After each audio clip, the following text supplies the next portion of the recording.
धार्मिक मान्यताओं के अनुसार सावन के महीने में सावन सोमवार का व्रत रखकर अगर सावन सोमवार की कथा की जाए तो इससे जीवन के सभी दुखों का अंत होता है। साथ ही भगवान शिव अपने भक्तों की सभी मनोकामनाएं पूर्ण करते हैं। तो चलिए वीडियो को शुरू करते हैं। अगर आप इस चैनल पर नए हैं तो चैनल को सब्सक्राइब कर ले और बेल आइकन को दबा दे, जिससे आने वाले सभी नए वीडियो आपको जल्द पता चले। एक समय की बात है, किसी नगर में एक साहूकार रहता था। उसके घर में धन की कोई कमी नहीं थी, लेकिन उसकी कोई संतान नहीं थी। इस कारण वह बहुत दुखी था। पुत्र प्राप्ति के लिए वह प्रत्येक सोमवार व्रत रखता था और पूरी श्रद्धा के साथ शिव मंदिर जाकर भगवान शिव और पार्वती जी की पूजा करता था। माता पार्वती के आग्रह पर शिवजी ने साहूकार को पुत्र प्राप्ति का वरदान तो दिया, लेकिन साथ ही यह भी कहा कि उसके बालक की आयु केवल 12 वर्ष होगी। माता पार्वती और भगवान शिव की बातचीत को साहूकार सुन रहा था। उसे ना तो इस बात की खुशी थी और ना ही दुख। वह पहले की भांति शिवजी की पूजा करता रहा। कुछ समय के बाद साहूकार के घर एक पुत्र का जन्म हुआ। जब वह बालक 11 वर्ष का हुआ तो उसे पढ़ने के लिए काशी भेज दिया गया। साहूकार ने पुत्र के मामा को बुलाकर उसे बहुत सारा धन दिया और कहा कि तुम इस बालक को काशी विद्या प्राप्ति के लिए ले जाओ और मार्ग में यज्ञ कराना। जहां भी यज्ञ कराओ वहां ब्राह्मणों को भोजन कराते और दक्षिणा देते हुए जाना। दोनों मामा भांजे इसी तरह यज्ञ कराते और ब्राह्मणों को दान दक्षिणा देते काशी की ओर चल पड़े। रात में एक नगर पड़ा जहां नगर के राजा की कन्या का विवाह था। लेकिन जिस राजकुमार से उसका विवाह होने वाला था वह एक आंख से काना था। राजकुमार के पिता ने अपने पुत्र के काना होने की बात को छुपाने के लिए एक चाल सोची। साहूकार के पुत्र को देखकर उसके मन में एक विचार आया। उसने सोचा, क्यों न इस लड़के को दूल्हा बनाकर राजकुमारी से विवाह करा दूं। विवाह के बाद इसको धन देकर विदा कर दूंगा और राजकुमारी को अपने नगर ले जाऊंगा। लड़के को दूल्हे के वस्त्र पहनाकर राजकुमारी से विवाह कर दिया गया। लेकिन साहूकार का पुत्र ईमानदार था। उसे यह बात न्यायसंगत नहीं लगी।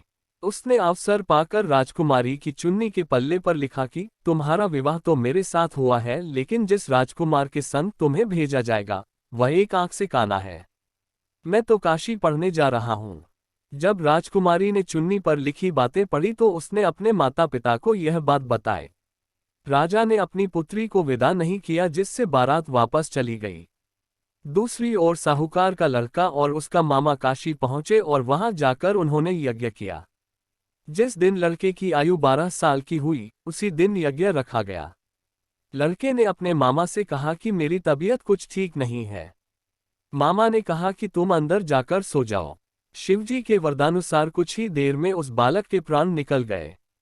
मृत भांजे को देख उसके मामा ने विलाप शुरू किया। संयोगवश उसी समय शिवजी और माता पार्वती उधर से जा रहे थे। पार्वती ने भगवान से कहा, स्वामी, मुझे इसके रोने के स्वर सहन नहीं हो रहा। आप इस व्यक्ति के कष्ट को अवश्य दूर करें। जब शिवजी मृत बालक के समीप गए तो वह बोले कि यह उसी साहूकार का पुत्र है जिसे मैंने 12 वर्ष की आयु का वरदान दिया। अब इसकी आयु पूरी हो चुकी है। लेकिन मातृभाव से विभोर माता पार्वती ने कहा कि हे महादेव, आप इस बालक को और आयु देने की कृपा करें, अन्यथा इसके वियोग में इसके माता पिता भी तड़प तड़प कर मर जाएंगे। माता पार्वती के आग्रह पर भगवान शिव ने उस लड़के को जीवित होने का वरदान दिया। शिवजी की कृपा से वह लड़का जीवित हो गया। शिक्षा समाप्त करके लड़का मामा के साथ अपने नगर की ओर चल दिया। दोनों चलते हुए उसी नगर में पहुंचे जहां उसका विवाह हुआ था। उस नगर में भी उन्होंने यज्ञ का आयोजन किया। उस लड़के के ससुर ने उसे पहचान लिया और महल में ले जाकर उसकी खातिरदारी की और अपनी पुत्री को विदा किया। इधर साहूकार और उसकी पत्नी भूखे प्यासे रहकर बेटे की प्रतीक्षा कर रहे थे।